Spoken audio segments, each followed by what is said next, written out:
ఆరాధనలోనికి వెళ్ళకముందు కొన్ని నిమిషాలు దేవుని యొక్క వాక్యాన్ని చూసుకొని వాక్యానుసారముగా ప్రభువుని ఘనపరచడానికి, మహిమపరచడానికి, ఆరాధించడానికి ప్రభు కృప చూపునుగాక. ఆదికాండము 28వ అధ్యాయం. ఆదికాండము 28వ అధ్యాయం 16, 17, 18 వచనాలు అందరం కలిపి చదువుకుందాం. 16, 17, 18 వచనాలు. ఆదికాండము 28, 16, 17, 18. యాకోబు నిద్ర తెలిసి నిశ్చయముగా యెహోవా ఈ స్థలమందున్నాడు, అది నాకు తెలియకపోయినా అనుకొని భయపడి, ఈ స్థలం ఎంతో భయంకరము, ఇది దేవుని మందిరమే కానీ వేరొకటి కాదు, పరలోకపు గవని ఇదే అనుకునేను. తెల్లవారినప్పుడు యాకోబు లేచి తాను తలగడగా చేసుకున్న రాయి తీసి దాని స్తంభముగా నిలిపి దాని కొన మీద నూనె పోసెను. 19. మరియు అతడు ఆ స్థలమునకు బేతేలు అని పేరు పెట్టెను. అయితే మొదట ఆ ఊరి పేరు లోజు. ప్రార్థన చేసుకుందాం. ప్రేమగల తండ్రి, అత్యంత కృపా కనికరమ కలిగిన దేవ, నమ్మదగిన వాడా, నీకు వందనాలు. ఈ ఆదివారంలో తండ్రి ప్రభు దినములో, పరిశుద్ధ దినములో, పునరుద్ధాన దినములో ప్రభువుని ఆరాధించడానికి తీసుకొచ్చిన మా ప్రియులు బట్టి నీకు వందనాలు, స్తోత్రాలు. ప్రభా, చదవబడిన వాక్య భాగాల ద్వారా ప్రభా, నిన్ను మేము ఏమై ఉన్నామో ఎరిగి నిన్ను ఆరాధించడానికి మీ కృప దయచే నాయన. అయోగ్యుడను అపాత్రుడను తండ్రి, ఎందుకు పనికిరాని నన్ను కూడా మీరు తండ్రి వాడుకోమని కోరుతున్నాం దేవా. కారు నిప్పు తీసి నా పెదవులు కాల్చి యోగ్యమైన మాటలు, ఆరాధన కొరకైన యుక్తమైన మాటలు మాకు దయచేసి పెట్టమని కోరుతున్నాం దేవా. కూర్చున్న వారందరికన్నా అత్యల్పుడనను ఒప్పుకుంటున్నాను దేవా. నీ సన్నిధి మా మధ్య ఉంచి నీవే మహిమపరచబడమని యేసు నామమున వేడుకొంచున్నాము తండ్రి, ఆమేన్. యాకోబు తన జీవితంలో తండ్రి దగ్గర ఆశీర్వాదము పొంది అన్నకు భయపడి పారిపోతున్నాడు. బేర్షెబా నుండి హారానుకు అతడు వెళ్ళిపోతున్నాడు. యాకోబు జీవితంలో ఒక భయం పట్టుకుంది, అది మరణ భయం. ఆ మరణ భయంతోనే తల్లి కూడా చక్కని ఆలోచన ఇచ్చింది. ఏమిచ్చిందంటే, నువ్వు ఇక్కడ ఉంటే మంచిది కాదు, నువ్వు హారానుకు వెళ్ళిపో, లేకపోతే నీ అన్న నీ మీద పగబట్టి నిన్ను చంపుతాడు అని చెప్పినప్పుడు యాకోబు బయలుదేరి వెళ్ళిపోతున్నాడు హారానుకు. హారానుకు వెళ్ళిపోతున్నప్పుడు ఒకచోట చీకటి పడింది, ప్రొద్దు గుంకింది, ప్రయాణము సాగడు, ఎలా వెళ్ళాలో తెలీదు. ఏది ఏమైనా అతడు ఆ రాత్రి అక్కడ ఉండవలసింది. అతడు ఒక రాయిని తీసుకొని తలగడగా చేసుకొని అక్కడ పండుకున్నాడు. అప్పుడు దేవుని యొక్క ప్రత్యక్షత, లేకపోతే అతడు ఒక కలను గని ఉన్నాడు.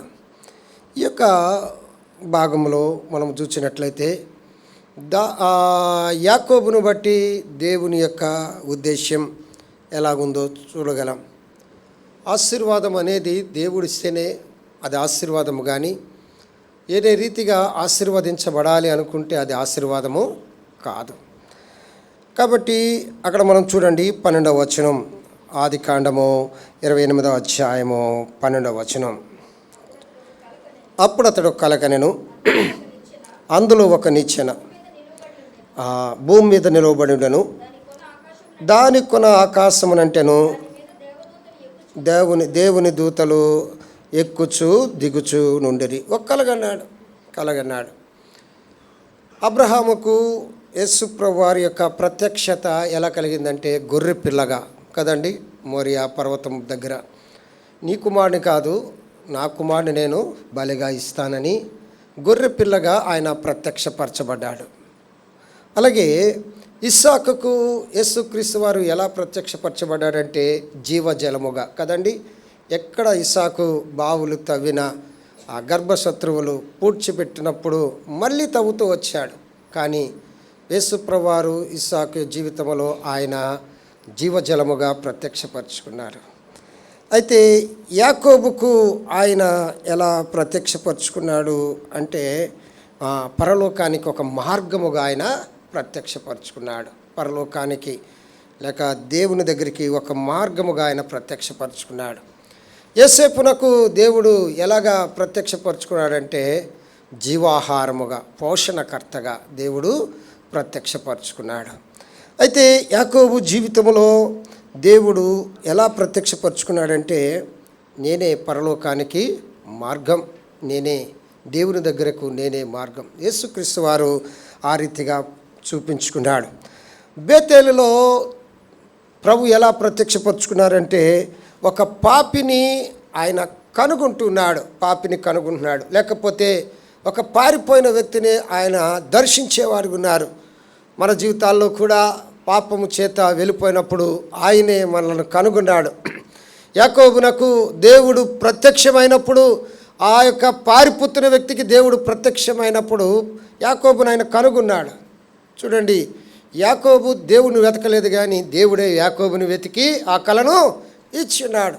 మన జీవితాల్లో కూడా మనం ఆయన మొదట ప్రేమించలేదు కానీ ఆయనే మొదట మనలను ప్రేమించాడు, ఆయనే వెతికాడు.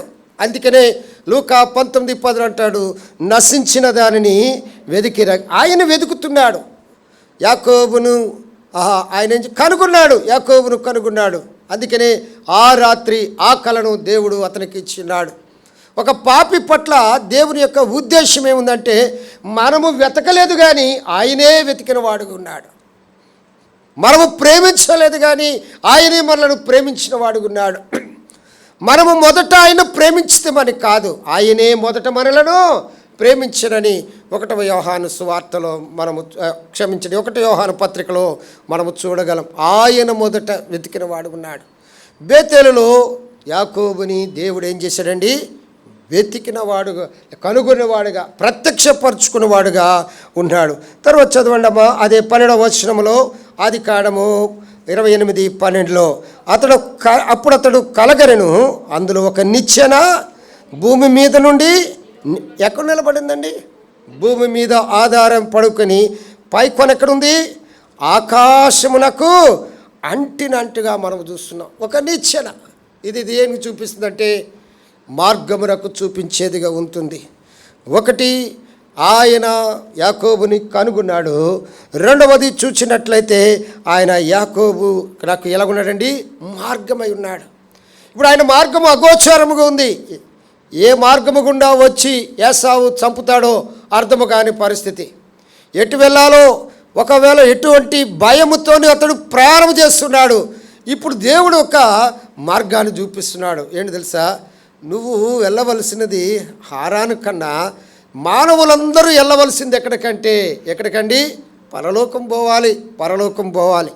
దానికి మార్గము నేనే అంటున్నాడు. అందుకనే యోహాను సువార్త 14:6 ఏమంటాడంటే, యేసు చెప్పాను, నేనే మార్గము, నేనే సత్యము, నేనే జీవము, నా ద్వారా తప్ప ఎవడును తండ్రి యొద్దకు వెళ్ళలేడు కదా అని ఆయన చెప్తున్నాడు. ఆయన ఒక మార్గం, మతము కాదు, ఆయన మార్గం.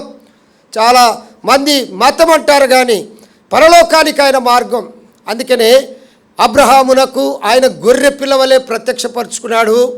ఇస్సాకునకు ఆయన జీవజలం వలె ప్రత్యక్షపరుచుకున్నాడు. యాకోబునకు ఆయన పరలోకానికి మార్గమై ప్రత్యక్షపరుచుకున్నాడు. మన జీవితాలలో కూడా అందుకంటాడు కదా, 26:16 మార్గములలో నిలిచి చూడండి, పురాతన మార్గమును గూర్చి విచారించండి, మేలు కలుగు మార్గం ఏదో అడిగి అందులో నడుచుకొనండి. మేలు కలిగే మార్గంలో నడవాలి. చాలామంది అడుగుతారు కదా, అయ్యా మాకు ఒక మార్గం చూపించండి, మేము ఎలాగెళ్ళాలంటే, మేలు కలిగే మార్గంలోనే మానవుడు వెళ్తాడు కానీ మేలు లేని మార్గంలో మానవుడు వెళ్ళడు. పురాతన మార్గం గురించి ఆలోచిస్తే ఏముంది? పురాతన భక్తి ఏముంది? విగ్రహారాధనతో నిండిపోయింది. పురాతనమైన ఆరాధన దేనితో నిండిపోయిందంటే ఈ లోక ఆచారముతో ఆరాధన నిండిపోయింది, ఆ పూజ నిండిపోయింది.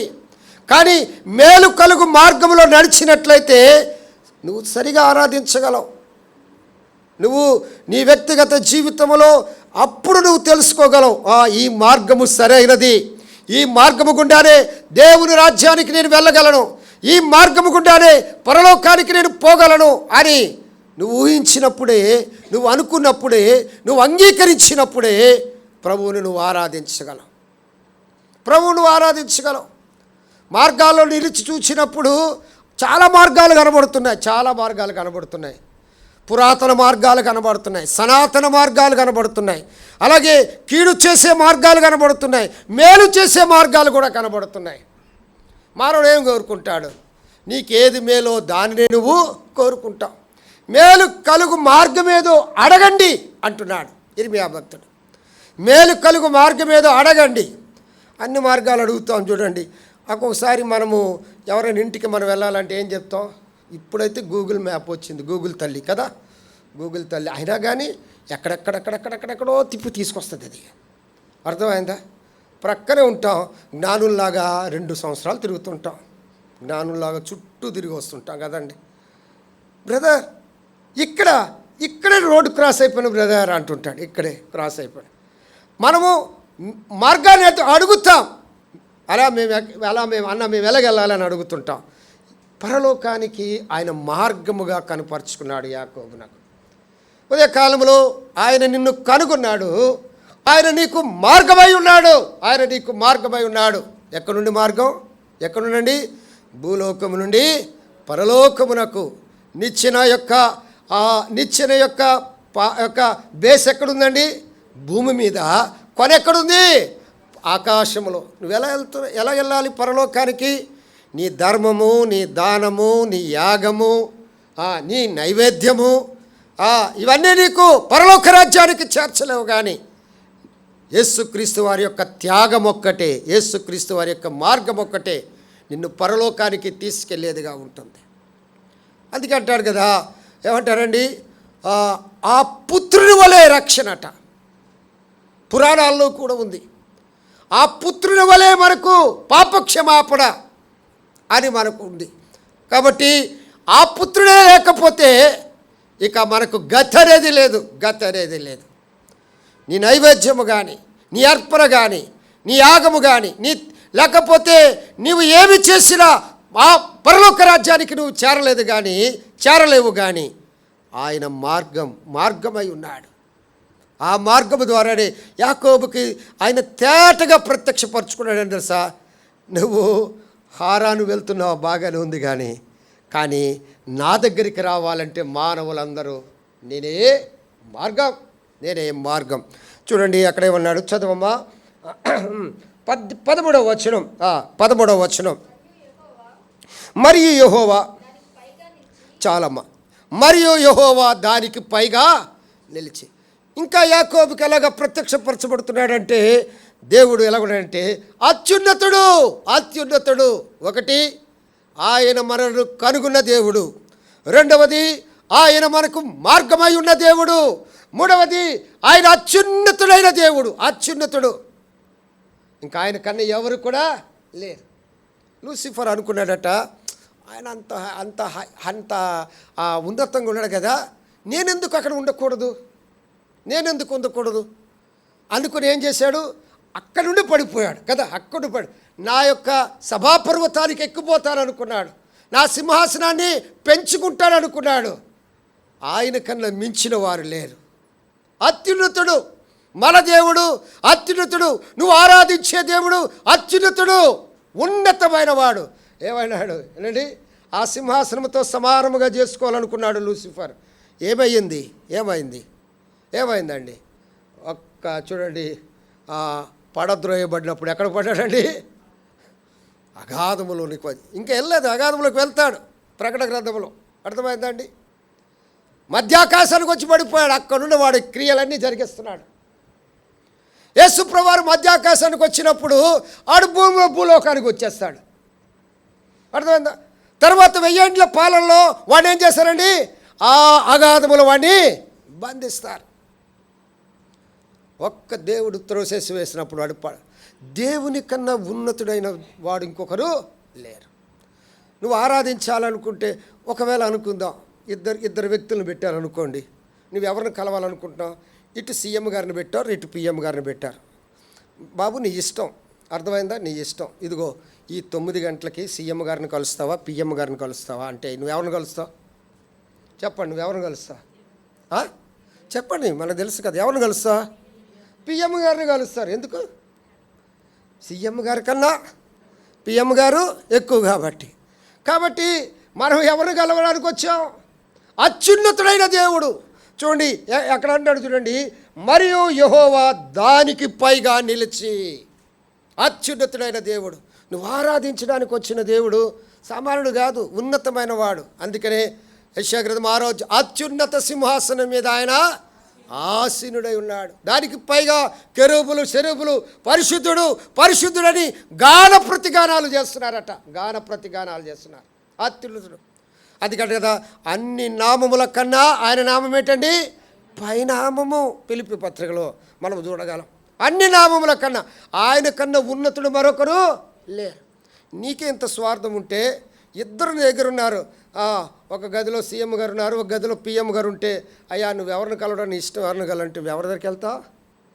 పిఎం గారి దగ్గరికే కదా వెళ్తావు. దేశానికి ప్రధాని కదా. నువ్వెవరి దగ్గరికి వచ్చావు? ఉదయ కాలంలో నువ్వు వచ్చిన వ్యక్తి ఎవరు? నువ్వు కలుసుకునే వ్యక్తి ఎవరు? నువ్వు ఆరాధించే వ్యక్తి ఎవరు? సామాన్యుడు కాదు, చిన్న రాజు కాదు, చిన్న ప్రభువు కాదు. ఆయన రాజులకే రాజు, ప్రభువులకే ప్రభు. ఎలా కనపరుచుకున్నాడంటే యాకోబునకు ఎలా కనపరచండి? ఉన్నతమైన వాడుగా కనపరుచుకున్నాడు. అత్యున్నతుడైన దేవుడు. ఒకటి, దేవుడు నిన్ను కనుగొన్నాడు. రెండవది, ఆ దేవుడే నీకు మార్గమై ఉన్నాడు. ఆ దేవుడే ఉన్నతుడైన వాడు. పరలోకమును విడిచిపెట్టి భూలోకమునకు వచ్చినట్టు వాడుగా చూస్తున్నాం. చదవండి 13వ వచనం. మరియు యెహోవా దానికి పైగా నిలిచి, అబ్రహాము దేవుడను ఇస్సాకు దేవుడను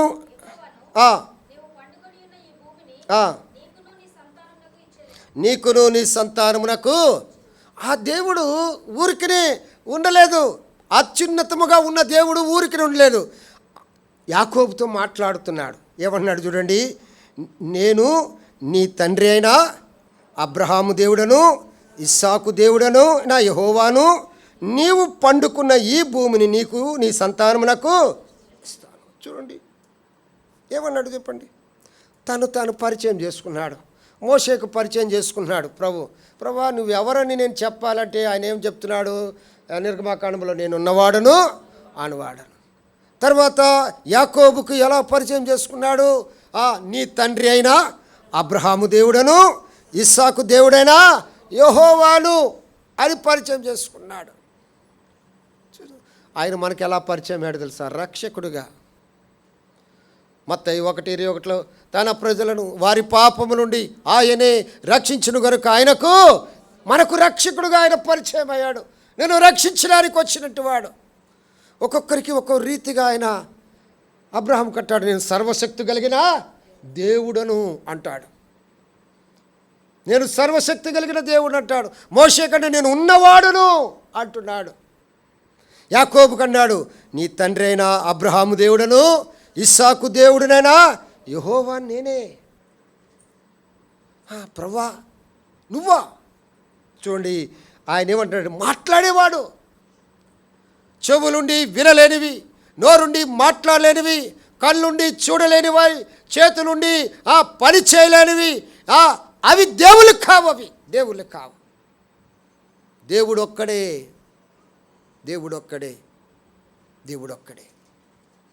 నేను తప్ప వేరొక దేవుడు నీకు ఉండకూడదు అనుకుంటున్నారు. ఈ మధ్యకాలంలో చాలా ఈ వారంలోనే 1-2-3 స్థలాలలో సువార్తకు ఆటంకం కలిగింది. ఈ మన ప్రాంతాల్లోనే ఆటంకాలు కలిగినప్పుడు అయినా కూడా దేవుడు వారి సమాధానపరిచి తీసుకురావడానికి దేవుడు కృప చూపించాడు. మనం అనుకుంటా మన దేవుని యొక్క గొప్పతనం మనం ఎరగకపోతే అన్యులు ఏమి ఎరుగుతారండి? మన దేవుణ్ణి మనమే ఆరాధించకపోతే అన్యులు ఏమి తెలుసుకుంటారండి? నీ దేవుడు నిన్ను వెతికినవాడు, నీ దేవుడు నీకు మార్గమై ఉన్నాడు, నీ దేవుడు అత్యున్నతుడు, నీ దేవుడు నీతో మాట్లాడేవాడు. నీతో ఏం చేస్తున్నాడండి? మాట్లాడుతున్నాడు.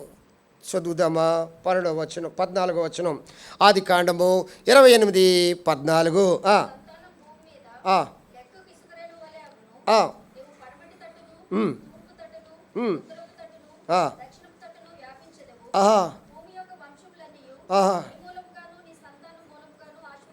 చూడండి ఎలా మాట్లాడుతున్నాడు. వాగ్దానం ఇచ్చే దేవుడు, వాగ్దానం ఇచ్చే దేవుడు. తన పితరులు లేక తండ్రి అయిన అబ్రహాముకి దేవుడు ఏ వాగ్దానం ఇచ్చాడో ఆ వాగ్దానం మరొక్కసారి యాకోబునకు తెలియజేస్తూ యాకోబును బలపరుస్తున్నాడు. ఏమన్నాడండి? నీ మూలముగా నీ సంతానం మూలముగా ఏంటండి భూమి యొక్క వంశములన్నీ నీ మూలముగాను, నీ సంతానము మూలముగాను. చూసారా? నీ మూలముగాను. దేవుడు నిన్ను ఒక వాగ్దానం ఇచ్చి ఆశీర్వదించిన దేవుడు. ఆయన సామాన్యుడు కాదు. నిన్ను కనుగొన్నాడు, నీకు మార్గమై ఉన్నాడు, తర్వాత అత్యున్నతుడుగా కనపరుచుకున్నాడు, నీతో మాట్లాడేవాడు, నీకు వాగ్దానం ఇచ్చే దేవుడు. అలాంటప్పుడు ఏమైంది? 15వ వచనం, అక్కడితో అయిపోలేదు. ఇదిగో నేను నీకు తోడై ఉండి నువ్వు వెళ్ళే ప్రతి స్థలమందు నిన్ను కాపాడుచు, ఈ దేశమునకు నేను మరలా నిన్ను రప్పించదను. అబ్బా, ఎంత మంచి మాట అండి. నేను నీతో చెప్పినది నెరవేర్చు వరకు నిన్ను. ఎందుకు ఈ కల వచ్చింది అసలు? నిన్ను విడువను అందుకంటారు కదా. హెబ్రీ పత్రికలో ఉంది, యెహోషువలో ఉంది, నేను నిన్ను విడువను, నిన్ను ఎడబాయను. నేను నిన్ను విడువను. ఆయన మనల్ని విడిచిపెట్టే దేవుడు కాదు. మనమైనా విడిచిపెడతాం కానీ ఆయన విడిచిపెట్టడు. మన దేవుడు ఎటువంటి వాడో గుర్తిస్తే మనం ఆయన ఆరాధించకుండా ఉండలేం. ఆయన మనం ఆరాధించకుండా, నేను నిన్ను విడువను. ఎంత మంచి మాట. నీకు చెప్పినది నెరవేరు వరకు నిన్ను విడిచిపెట్టను. నెరవేరే వరకు విడిచిపెట్టడట, నెరవేర్చే వరకు విడిచిపెట్టడట. ఎటువంటి వాగ్దానం అండి. యాకోబు దేవుడే అందుకే మనం ప్రార్థన చేస్తాం కదా. అంటే అబ్రహాము దేవా, ఇస్సాకు దేవా, యాకోబు దేవా, తర్వాతను నా దేవాను కదా, నా దేవా కదా, నా దేవా. అబ్రహాము దేవుడు మన దేవుడు, ఇస్సాకు దేవుడు మన దేవుడు, యాకోబు దేవుడు మన దేవుడు. నా దేవా, నా దేవా, నేను నిన్ను గర్వపరుస్తానయ్యా, నేను నిన్ను మహిమపరుస్తానయ్యా. నువ్వు నన్ను కనుగొన్నందుకు వందనాలయ్యా. నీవు నాకు పరలోక మార్గాన్ని ఏర్పాటు చేసినందుకు వందనాలయ్యా. అత్యున్నతి దేవుడుగా నాకు దొరికినందుకు వందనాలయ్యా. నాతో మాట్లాడిన దేవా నీకు వందనాలు, నాకు వాగ్దానం ఇచ్చిన దేవా నీకు వందనాలయ్యా. అంత మాత్రమే కాదు, నన్ను విడువని దేవా, ఏమని చెప్పాలి? నన్ను విడువని దేవా నీకు వందనాలు. దేవుని యొక్క సన్నిధానంలో నువ్వు ఆరాధించే దేవుడి గురించి నువ్వు గుడ్డిగా వచ్చి ఆరాధిస్తే కాదు, తెలుసుకోవాలి కదండి, తెలుసుకోవాలి. చూడండి తర్వాత ఏమన్నాడు, చదవండి. యాకోబు నిద్ర తెలిసి అది నాకు తెలియకపోయిననుకొని భయపడి, ఈ స్థలం ఎంతో భయంకరము, ఇది దేవుని మందిరమే కానీ వేరొకటి, దేవుని మందిరం యొక్క ప్రత్యక్షత దేవుడు యాకోబునకు ఇచ్చి ఉన్నాడు. చూడండి, దేవుని మందిరానికి ఎందుకు వస్తామండి? దేవుని మందిరానికి ఎందుకు వస్తాం చెప్పండి? ఆయన ఉన్నాడనే కదా, ఆయన మనతో మాట్లాడతాడనే కదా, ఆయన ఆరాధించడానికే కదా. కాబట్టి అటువంటి అట్మాస్ఫియర్ని మనం ఏం చేయకూడదు, పాడు చేయకూడదు, భయము కలిగి రావాలి. భూమి ఆయన సన్నిధిలో గడగడ వణుకుతుందట. ఆయన సన్నిధిలో కనబడ్డానికి మనం ఏంటంటే సిద్ధపడాలట. ఆయన సన్నిధిలో మనము మౌనముగా ఉండాలట. ఇవన్నీ వాక్య భాగాలు ఉన్నాయి. ఆయన మందిరానికి వచ్చిన మనము ఎలా ఉన్నాం? ఆరాధించకుండా వెళ్ళిపోతే ఎలా ఉంటుందండి? స్తుతించకుండా దేవుని మహిమపరచకుండా వెళ్ళిపోతే ఎలా ఉంటుంది? యాకోబునకు దేవుడు తన చిత్తాన్ని బయలుపరిచాడు. నీ జీవితంలో ఆయన నిన్ను కనుగొన్నాడు. నీ జీవితంలో ఆయన పరలోకానికి మార్గమై ఉన్నాడు. నీ జీవితంలో అత్యున్నతుడుగా ఆయన్ని ఆరాధించవలసిన వాడుగా దానవుగా ఉన్నావు. నీ జీవితంలో ఆయన స్వరాన్ని దినదినము నీకు వినిపింపజేస్తున్నాడు. నీ జీవితంలో ఆయన తన వాగ్దానమును నెరవేరుస్తూ స్థిరపరుస్తూ వస్తున్నాడు. నీ జీవితంలో నిన్ను విడువని దేవుడుగా ఆయన ఉన్నాడు. కాబట్టి అప్పుడు యాకోబుకి తెలివొచ్చి ఏమంటాడు? నిత్యముగా యెహోవా ఈ స్థలమందు ఉన్నాడు, అది నాకు తెలియకపోయాననుకొని భయపడి, ఈ స్థలం ఎంతో భయంకరం, ఇది దేవుని మందిరమే కానీ వేరొకటి కాదు. చూడండి, ఒక మాట అక్కడ మనం చూడొచ్చు ఏంటంటే, ఇది పరలోకపు గవిని.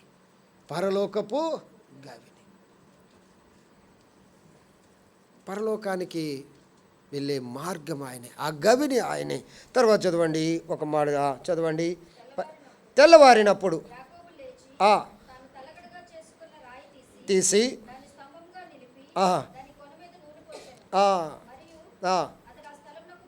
బేతేలు అని పేరు పెట్టాను. మొదట ఊరి పేరు ఏం పేరండి? లూజ్ అనగా ప్రత్యేకత. దేవుని మందిరంలో ఉన్న నీవు ప్రత్యేకమైన వాడుగా ఉండాలి. ప్రత్యేకమైన దానవుగా ఉండాలి. చూడండి, 2 కొరింథీయులకు రాసిన పత్రిక 6వ అధ్యాయం 14వ వచనం చదువుతారా? 2 కొరింథీయులకు రాసిన పత్రిక 6వ అధ్యాయం 14వ వచనం. ప్రత్యేకమా? చదువమ్మా.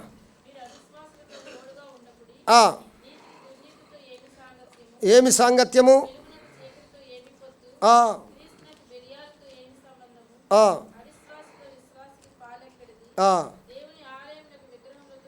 ఏమి పొందిక?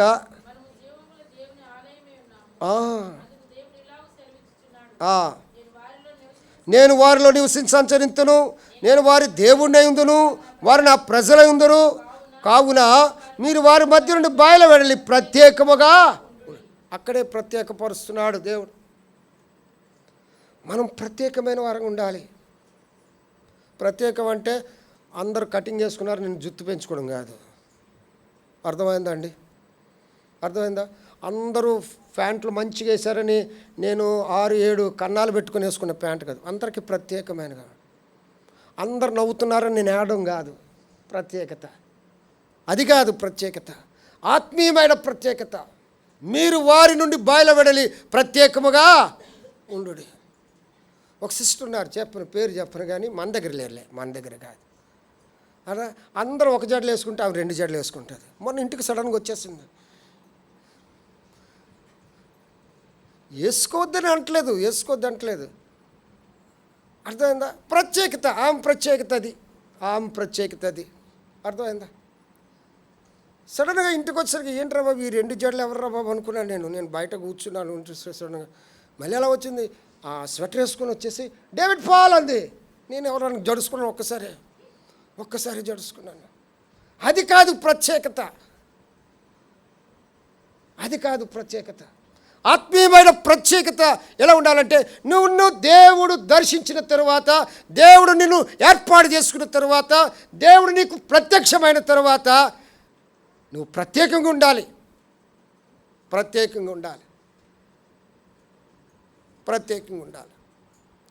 చూడండి, తామర పుష్పం కదా అంటారు, కమలం అంటే మళ్ళీ గుర్తొచ్చేది.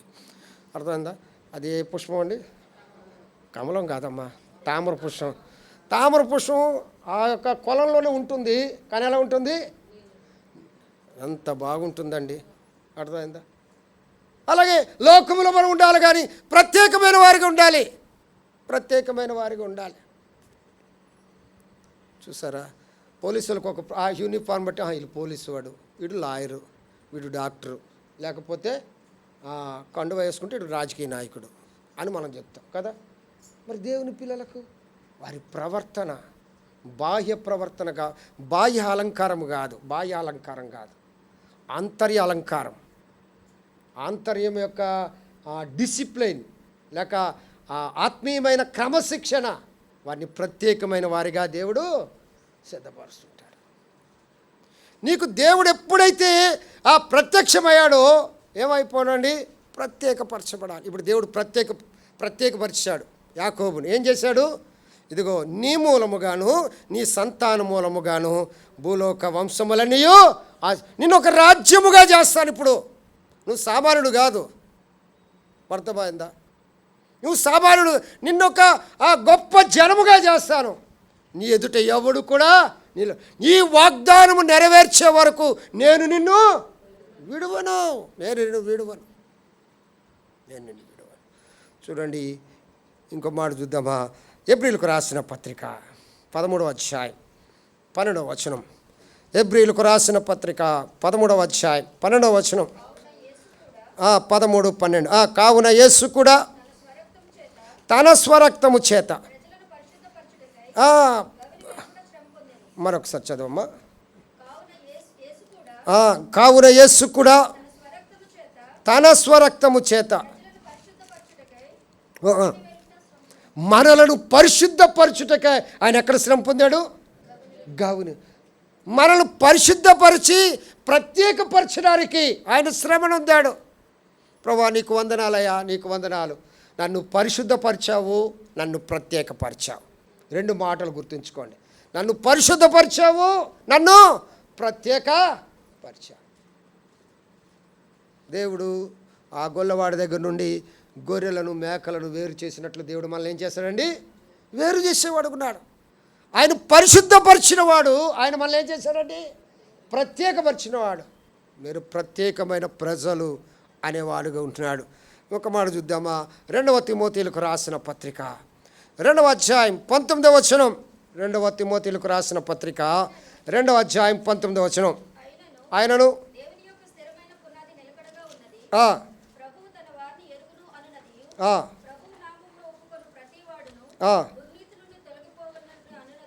దుర్నీతి నుండి తొలగిపోవాలి. దేని నుండి?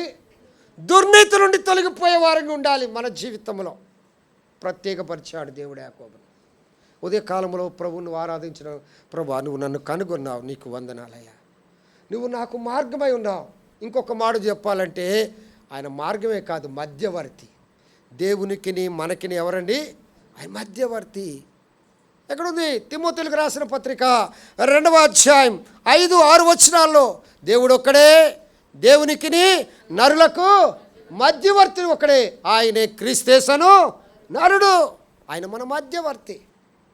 దేవునికి మనకి అసమాధానం ఉంది, దేవునికి మనకి దూరం ఉంది, దేవునికి మనకి ఎంతో పరిశుద్ధతకు పాపమునకు చాలా తేడా ఉంది. మరి దాన్ని కలపగలిగే నిచ్చెన ఎవరంటే ప్రభువైనా ఆయన మన నిచ్చెన, ఆయనే మన నిచ్చెన. ప్రభా నువ్వు నాకు ఎంత మంచి నిచ్చెనగా ఉన్నావయ్యా. నిచ్చెన దేనికి వేస్తారండి? నిచ్చెన దేనికి వేస్తారండి చెప్పండి? మీకు అడుగుతారు, నిచ్చెన దేనికి వేస్తారు? అటుకెక్కాలి, ఏమేస్తారు? నిచ్చెన వేస్తారు. ఈ రూపు ఎక్కాలి, ఏమేస్తారు? దాటాలి. ఇక్కడ నుండి అవతలకు దాటాలి, నిచ్చెన వేస్తారా? ఒక చెక్కైనా వేస్తారు. చాలా జాగ్రత్త అండి. నిచ్చెన పైకి వెళ్ళడానికి, క్రిందకి వెళ్ళడానికి కాదు నిచ్చెన. అర్థమైందండి? నిచ్చెన అందుకని భూమి మీద నుండి ఆకాశానికి నిచ్చెన. అంటే భూ సంబంధులు పరలోక సంబంధులుగా మారాలంటే ప్రభువైన యేసుక్రీస్తే మన నిచ్చెన. ప్రభువైన యేసుక్రీస్తే మన నిచ్చెన. ప్రభువైన యేసుక్రీస్తు వారే మన నిచ్చెన. మన జీవితాలలో ప్రభా నన్ను భూ సంబంధిని పరలోక సంబంధినిగా చేయటానికి నీవు నాకు నిచ్చెనై ఉన్నావు, నీకు వందనాలు. నీవు నాకు మధ్యవర్తివై ఉన్నావు, నీకు వందనాలు. నీవు నాకు మార్గమై ఉన్నావు, నీకు వందనాలు, స్తోత్రాలు. ఇప్పుడు ఆ నిచ్చెనలో నేను మొన్న చూశాను, ఎవరో ఈ కేబుల్ ఆపరేటర్స్ ఎవరు ఉంటే క్షమించండి, వాళ్ళు ఏం చేస్తారంటే ఇన్నాళ్ళు పెద్ద పెద్ద నిచ్చెనలు తీసుకురావట్లేదు. ఇప్పుడు ఏం చేస్తానంటే టపటపట మూసేస్తున్నాడు. ఆ నిచ్చెన ఇంతే అయిపోతుంది, సంకలు వేసుకుంటాడు, వెళ్ళిపోతున్నాడు. మా ఇంటి ముందు ఎక్కువ కేబుల్ వైర్లు అండి, అందుకే అలా చూస్తుంటాను, ఎప్పుడు నేను అన్నీ గమనిస్తుంటాను కదండి. అర్థమైందా? ప్రభు మనకి భూ సంబంధులైన మనలను పరలోక సంబంధులుగా చేయడానికి ఆయన ఏమైపోయాడు? ఒక నిచ్చెన అయిపోయాడు, అంతే. నిచ్చెన, మధ్యవర్తి అయిపోయాడు. మన కొరకు ఆయన మరణించాడు, మన కొరకు ఆయన సమాధానపరిచాడు దేవునితో. ఆ దేవునికి మనకున్న దూరాన్ని ఏం చేశాడండి? దగ్గర సమీపముగా చేసి ఉన్నాడు. ఉదయకాలంలో ప్రభుని ఆరాధించడానికి వచ్చి నీవు, ప్రభా నీకు వందనాలు, భూ సంబంధమైన నన్ను పరలోక సంబంధిగా మార్చడానికి నాకు నిచ్చెనగా మారిన యేసయ్య నీకు వందనాలు. నీ ద్వారానే తప్ప వేరే మార్గము లేదయ్యా, నీ ద్వారానే తప్ప నాకు వేరే గతి లేదయ్యా, నీ ద్వారా తప్ప నేను పరలోక రాజ్యానికి చేరలేనయ్యా. ఇటువంటి ప్రత్యక్షత యాకోబునకే కాదయ్యా, నాకు కూడా ఇచ్చి నన్ను కూడా ఆశీర్వదించావు. పరలోక సంబంధమైన ప్రతి ఆశీర్వాదముతో నన్ను నింపుతున్న దేవా నీకు వందనాలని ప్రభువును ఆరాధించగలవా? ఉదయకాలంలో అన్నీ మర్చిపోయిన ఒకటి మర్చిపోద్దు, ఆయన మనకెవరంటే మహాదేవుడు ఒకటి. రెండవది ఆయన మనకు మార్గం. మూడవది ఆయన మన మధ్యవర్తి. నాలుగవది ఆయనే మన మందిరం. ఆయనే మన మందిరం. గొర్రెపిల్లయే వారికి దేవాలయమై ఉండును. ప్రకటన గ్రంథంలో ఉంది కదండి, గొర్రెపిల్లయే వారికి దేవాలయమై ఉంటుంది. ఈ 4 విషయాలు మర్చిపోకు. ఒకటి, ఆయన మహాదేవుడు మనకు. రెండవది, ఆయన మార్గమై ఉన్నాడు మనకు. మూడవది, ఆయన మన మధ్యవర్తి. నాలుగవది, ఆయనే మన మందిరం. ఆరాధిద్దామా ప్రభుని గణపరుద్దామా? ప్రభా నువ్వు నన్ను కనుగొన్నావు, నువ్వు నాకు మార్గమై ఉన్నావు, నువ్వు అత్యున్నతుడైన దేవుడుగా నాకున్నావు. అంత మాత్రమే కాదు, నీ స్వరము నాకు వినిపించావు. ప్రభా నీ వాగ్దానము నాతో నెరవేర్చావు. ఆ వాగ్దానము నెరవేర్చే వరకు నన్ను విడిచిపెట్టని దేవుడుగా ఉన్నావు. నన్ను ఒక ప్రత్యేకమైన జనముగా నువ్వు మార్చావు. నీకు వందనాలంటే ప్రభువులకు అటువంటి వందనాలు చెల్లించగలవా? ఉదయకాలంలో దేనికి వచ్చావు? పాటలు బాగా పాడుతున్నారులే, బాగుంది, కీబోర్డ్ బాగుంది, తపలా బాగుంది, కాదు. వాక్యం బాగుంది, కాదు. సండే క్లాస్ బాగుంది, కాదు. ఆమె చీర బాగుంది, ఈయన ప్యాంటు బాగుంది, కాదు. ప్రభా నువ్వు బాగున్నావయ్యా, అందుకే మేము బాగున్నాం. ప్రభా నువ్వు అత్యున్నతుడు కాబట్టే మేము నిన్ను ఆరాధించడానికి వచ్చామయ్యా అంటే ప్రభువు నిన్నేం చేస్తాడు? ప్రభువు నీ ద్వారా ఆయన మహిమపరచడానికి వచ్చాం, అంతే. అంతకన్నా మించింది ఏం కాదు. ఆయన మహిమపరచడానికి వచ్చాం. ఆయన మనల్ని కనుగొన్నాడు, ఆయన మనకు మార్గమై ఉన్నాడు, ఆయన మనకు అత్యున్నతుడైన దేవుడుగా ఉన్నాడు, ఆయన స్వరము మనకు వినిపించాడు, ఆయన వాగ్దానం మనకిచ్చాడు. దాన్ని నెరవేర్చే వరకు ఆయన ఆ విడువని దేవుడుగా ఉన్నాడు. మనలను ఈ లోకము నుండి ప్రత్యేకపరిచాడు. ఆ ప్రభువును మనం ఆరాధిద్దామా? ఆ రీతిగా ప్రభువును మనం ఆరాధిద్దాం. ప్రభు మాటలు దీవించునుగాక. ఆమేన్.